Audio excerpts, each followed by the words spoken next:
अभी अंदर नहीं जा सकते, प्रभु का विश्राम का समय है।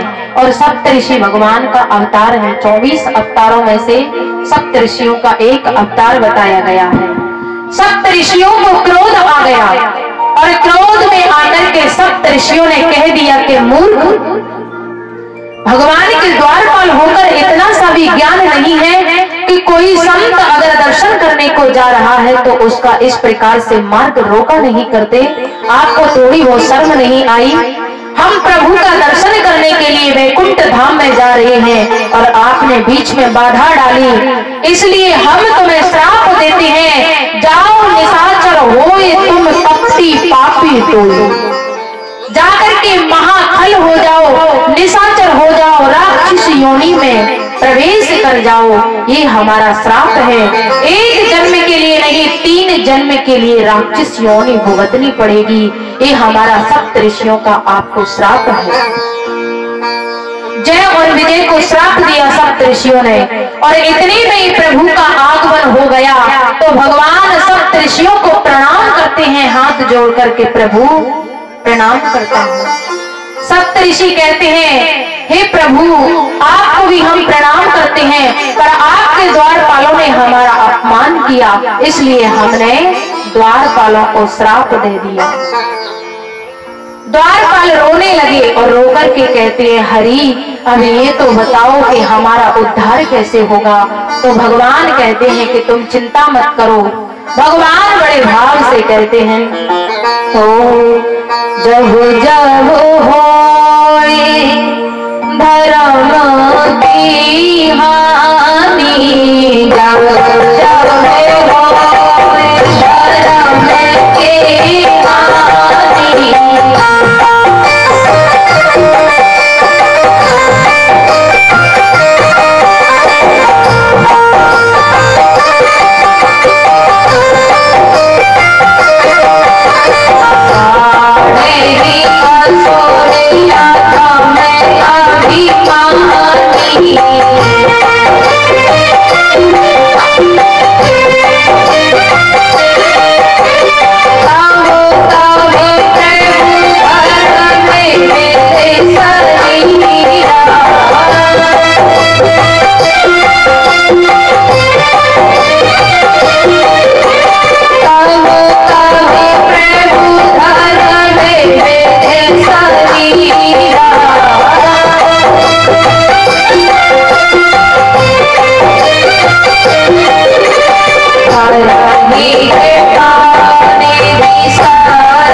कहा कि द्वारपालों, जब जब होए धर्म की हानि, बाड़े असुर अधम अभिमानी।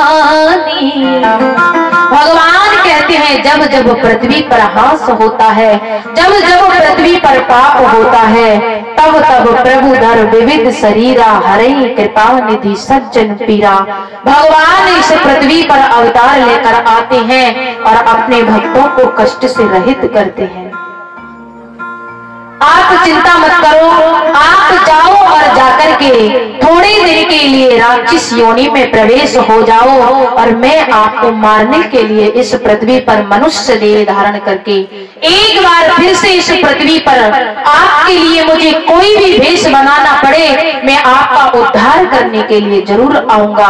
और जय विजय का पतन हुआ, वैकुंठ धाम से नीचे की तरफ गिरने लगे और जय और विजय दोनों आकर के दिति के गर्भ में आकर के समा जाते हैं। और दिति ने गर्भ से जन्म लिया। कुछ समय बाद जय और विजय दोनों महान राक्षस बने, जिनका नाम था हिरणाक्ष और हिरण्याकश्यप। दोनों का नाम पड़ा। हिरणाक्ष और हिरण्याकश्यप बड़े बलवान हुए, धीरे धीरे बड़े हुए। हिरणाक्ष बड़ा अत्याचारी था, बड़ा पापी था, इतना बड़ा बलशाली बलशाली हुआ कि पृथ्वी की घड़ी करके इकट्ठा करके और आंख के नीचे दबाकर चल दिया करता था। इतना बड़ा बलशाली था हिरण्याक्ष। एक बार हिरण्याक्ष ने नारद को देखा। हिरण्याक्ष ने नारद को देख करके नारद से कहा कि नारद, तुम्हें इधर की चुगली उधर करना और उधर की इधर करना बहुत आती है। थोड़ा बहुत लड़ाई भी लड़ लिया करो, थोड़ा बहुत झगड़ा भी कर लिया करो। नारद कहते हैं कि मुझे लड़ना नहीं आता, मुझे लड़ाना जरूर आता है। नारद जी ने क्या कहा कि मुझे लड़ना तो नहीं आता पर लड़ाना जरूर आता है। इतना कहकर नारद जी ने वहां से पतली सी गली देखा और खिसक लिया। नारद जी ने सोचा हिरण्याक्ष के आगे जीतने वाला तो हूं नहीं, भगवान स्वयं अवतार लेकर आएंगे। और आज हमारे संत कहते हैं, नारद जी ने कह दिया कि समुद्र के किनारे पर जाइए, वहां पर एक बहुत बड़ा बारह रहता है, अगर तुम उससे युद्ध में जीत गए तो समझ जाइए कि तुमसे बड़ा कोई बलवान है ही नहीं। जाओ, नारद जी ने कह दिया जाकर के युद्ध करो, मुझे लड़ाना आता है, लड़ना नहीं आता। नारद जी चले गए। हिरण्याक्ष आया। समुद्र के किनारे पर ब्रह्मा जी ने आज सारे देवता पुकार करने लगे, हिरण्याक्ष बड़ा पापी हो गया, प्रभु उसका उद्धार करो, अवतार लेकर आओ।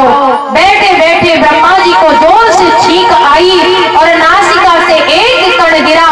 देखते ही देखते वो कण बहुत बड़ा हो गया और 12 रूप में भगवान प्रवेश कर गए। बोलिए 12 भगवान की।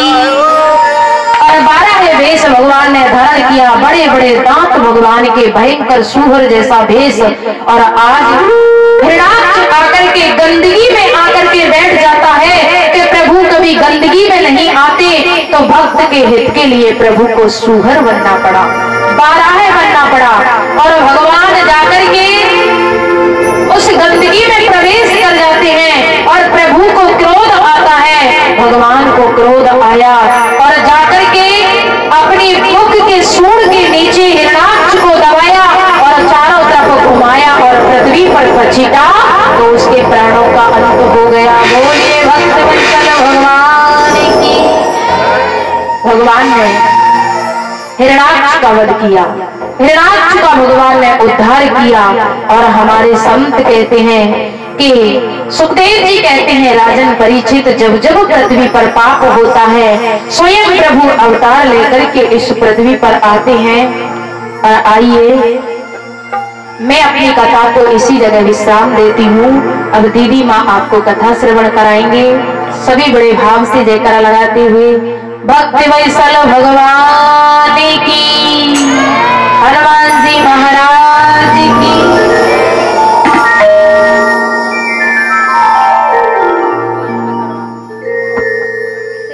जय श्री हरि।